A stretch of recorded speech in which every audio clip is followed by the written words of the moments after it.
سب سے پہلے اسرائیل فتنہ اور شر پھیلانے سے باز نہیں آ رہا۔ امریکہ اور ایران کے درمیان جنگ بندی اور امن سے کھلی دشمنی پر اتر آیا ہے۔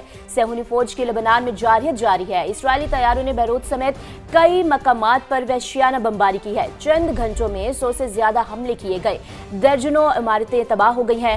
اب تک 254 شہری شہید اور 1000 سے زائد زخمی ہو چکے ہیں۔ دارالحکومت بیروت میں 91 شہری شہید ہو چکے ہیں۔ لبنانی وزیر اعظم نواب اسلام نے آج ملک میں ایک روزہ سوگ کا اعلان کر دیا ہے۔ بیان میں کہا ہے کہ سرکاری دفاتر بند رہیں گے، پرچم بھی سرنگو رہے گا۔ بالکل، تو یہ کچھ کیا جا رہا ہے جی اسرائیل کی جانب سے، جو کہ فتنہ اور شر پھیلانے سے باز نہیں آ رہا۔ ناظرین، ایک جانب آپ دیکھیں کہ پاکستان بے انتہا انتھک کوششیں کر رہا ہے اور ان کوششوں میں بہت حد تک کامیاب ہوا ہے، جس میں ڈیفینیٹلی سیز فائر پوری دنیا نے دیکھا، لیکن اسرائیل ابھی بھی ہٹ درمی پر قائم ہے، سبوتاش کرنے کی اس معاہدے کو کوشش کر رہا ہے۔ تو بہرحال ایران سے مذاکرات اسی ہفتے شروع ہو رہے ہیں۔ اب امریکہ کی جانب سے بھی اس حوالے سے جو پراپر اسٹیٹ نیریٹو ہے وہ بھی سامنے آ رہا ہے۔ آپ لوگوں کو بتاتے ہیں کوئکلی کہ امریکہ نے پاکستان کے ذریعے ایران کے ساتھ مذاکرات کیے، یہ باقاعدہ طور پر انڈورس کیا گیا ہے۔ جے ڈی وینس نے جب آپ دیکھ سکتے ہیں انہوں نے گفتگو کی ہے تو انہوں نے یہ کہا ہے کہ ایران نے آبدہ ہرمز کھولنے کا وعدہ کیا۔ ایرانی حکومت نے سمجھا کہ لبنان بھی سیز فائر میں شامل ہوگا۔ ہم نے کبھی نہیں کہا کہ لبنان جنگ بندی میں شامل ہے۔ جنگ بندی کا تعلق صرف ایران سے ہے، یہ بڑی اہم بات ہے۔ اس پہ آگے چل کر جب ہمارے گیسٹ ہمیں جوائن کریں گے ان سے بھی ذرا جاننے کی کوشش کریں گے اس حوالے سے۔ لبنان کی وجہ سے معاملہ ختم ہوا تو یہ ایران کا اپنا انتخاب ہوگا، ایران پر پابندیاں کم کرنے پر بات کر سکتے ہیں۔ تو جے ڈی وینس نے کیا کچھ گفتگو کی ہے آپ لوگوں کو کوئکلی سنوا دیتے ہیں۔ That is the 10-point proposal that the president was referencing in his truth yesterday. What's happening on the ground in Iran is that you have clearly the position of the government, which is to negotiate with the United States of America. You have the position of the President of the United States, which is to send the negotiators to Pakistan and engage in this good faith negotiation. We have the Iranians promising to open the Straits of Hormuz, and we have a negotiation that's supposed to start this weekend. That's the truth. I think it's a good first step. We're going to see if we can make more progress here in the days to come. I think the Iranians thought that the ceasefire included Lebanon, and it just didn't. We never made that promise. We never indicated that was going to be the case. What we said is that the ceasefire would be focused on Iran, and the ceasefire would be focused on America's allies, both Israel and the Gulf Arab states. Now, look, if Iran wants to let this negotiation fall apart in a conflict where they were getting hammered over Lebanon, which has nothing to do with them and which the United States never once said was part of the ceasefire, that's ultimately their choice. The Iranians have got to take the next step, or the president has a lot of options to go back to the war. دوسری جانب وزیر اعظم شہباز شریف کا جنگ بندی کی خلاف ورزیوں پر تشویش کا اظہار، فریقین سے تحمل کا مظاہرہ کرنے اور مذاکرات جاری رکھنے کی اپیل کر دی ہے۔ وزیر اعظم نے ایکس پیغام میں کہا ہے کہ جنگ بندی کی خلاف ورزیاں امن عمل کی روح کو نقصان پہنچا سکتی ہیں۔ طے شدہ 2 ہفتوں کی جنگ بندی کا احترام کیا جائے، جنگ بندی برقرار رہی ہو تو سفارتکاری کو تنازع کے پرامن حل کا موقع ملے گا۔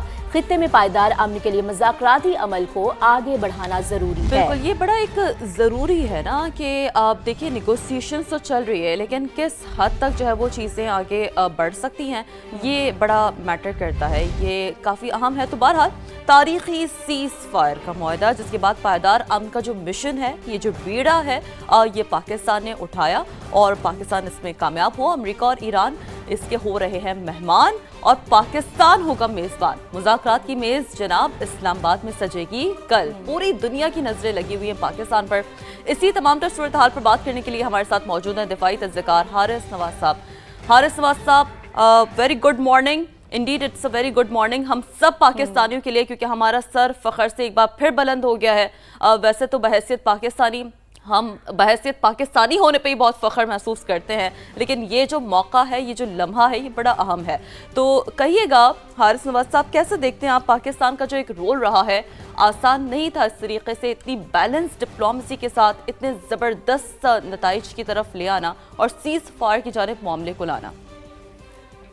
دیکھیں، پاکستان نے بہت محنت کی ہے، پاکستان کے پرائم منسٹر نے اور پاکستان کے فیلڈ مارشل تھے Jasim Munir chief of defence forces بھی ہیں، دن رات محنت کی ہے اور وہ continuous 48 hours American president, American vice president, اس کے بعد جو فارن منسٹر کے ساتھ وہ ان ٹچ تھے، ہر وقت بات کر رہے تھے، اور ان کی پوری کوشش یہی رہی کہ اس مسئلے کو امیڈیٹلی حل کیا جائے گی۔ ایک بہت خطرناک حد تک یہ بات پھیل رہی تھی اور دنیا تباہی کی طرف جا رہی تھی، کیونکہ اس سے بہت ہی خطرناک اثرات پیدا ہو سکتے تھے، اور پاکستان کی کامیاب ڈپلومیسی اور ملٹری ڈپلومیسی نے یہ ایک بہت ہی کارنامہ انجام دیا کہ اتنی خطرناک صورتحال کو عین موقع پہ کنٹرول کیا اور دونوں پارٹیوں کو کنونس کیا کہ مذاکرات کے اس کو حل کر آدھی چیز فائر کر لیں اور اسٹریٹ آف ہرموز کو جو ہے وہ 2 ہفتے کے لیے ساتھ کھول دیا جائے۔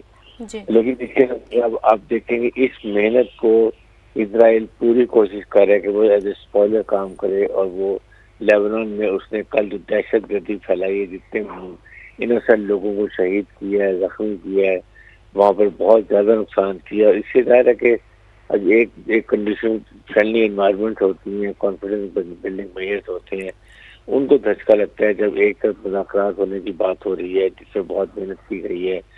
دنیا کی نظر میں پاکستان کا ایک بہت اعلیٰ مقام ہے، دنیا پاکستان کی طرف دیکھ رہی ہے، تعریفیں کر رہی ہے، تمام ڈگنیٹریز جتنے دنیا کے ہیں وہ ہمارے فیلڈ مارشل کی تعریف کر رہے ہیں، ان کو میں پیغام بھیج رہے ہیں، اور اس کے خلاف بھارت جو اسرائیل ہے اس کو بہت تکلیف، کیونکہ یہ چاہتا یہ ہے کہ ٹوٹل ایران تباہ ہو جائے، ایران کے پھر کبھی ریزسٹنس نہ آئے، اس کو کوئی خطرہ نہ ہو، یہ اپنا گریٹر اسرائیل کا خواب جو ہے وہ بڑے آسانی سے پورا کر لے۔ اس کی وجہ سے یہ اس طرح کی حرکتیں کر رہے ہیں۔ بالکل حارث صاحب، کیونکہ آپ نے کہا کہ سچویشن سچ میں بہت زیادہ ٹینس تھی اور پاکستان نے بہت ہی جینٹلی اور بہت نیوٹرل رہ کر اس خطرناک سچویشن کو ٹیکل کیا ہے، تو کیا سمجھتے ہیں آپ پاکستان نے امریکہ اور ایران کے درمیان جنگ بندی میں کلیدی کردار جو ادا کیا ہے، اس ثالثی میں پاکستان کی سفارتی حکمت عملی کیا تھی؟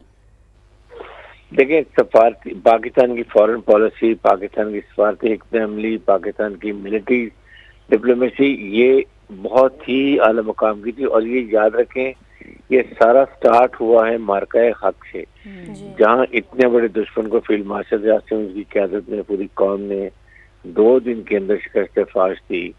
اس کے بعد وہ اس کا منہ کالا کیا، ان کو ہدیمت اٹھانی پڑی، دنیا میں آئسولیٹ ہو گئے، پاکستان ریجنل اسٹیبلائزر بن گیا، اور اس کے ساتھ بات دنیا کو پتہ چلا کہ پاکستان ایک بہت ذمہ دار نیوکلیئر ملک ہے، اس کی فوج لڑاکا اور بیٹل ہارڈنڈ ہے، جس کی وجہ سے پاکستان امریکن پریزیڈنٹ جو ہے ہمارے فیلڈ مارشل کو بہت پسند کرتے ہیں، بہت تعریف کرتے ہیں، اور اسی وجہ سے وہ ڈائریکٹ کمیونیکیشن میں ان کے ساتھ ہیں، اور سفارت پاکستان نے بہت ہی ایک اچھی سفارت کاری کی ہے جس پہ ہر ایک سے تعلقات اچھے ہیں۔ آپ دیکھ لیں اپنے ریجن کے اندر، آپ یہ دیکھیں کہ پاکستان کے ایران سے بہت ہی اچھے تعلقات ہیں، بنگلہ دیش سے تعلقات اچھے ہیں، چائنا ہمارا ٹائم ٹیسٹڈ فرینڈ ہے، سینٹیک سے ہمارے تعلقات اچھے ہیں، اور انڈیا بالکل آئسولیٹ ہو گیا، بلکہ سمندر کی تہہ کی پستی میں جا کے یہ دفن ہو گیا ہے۔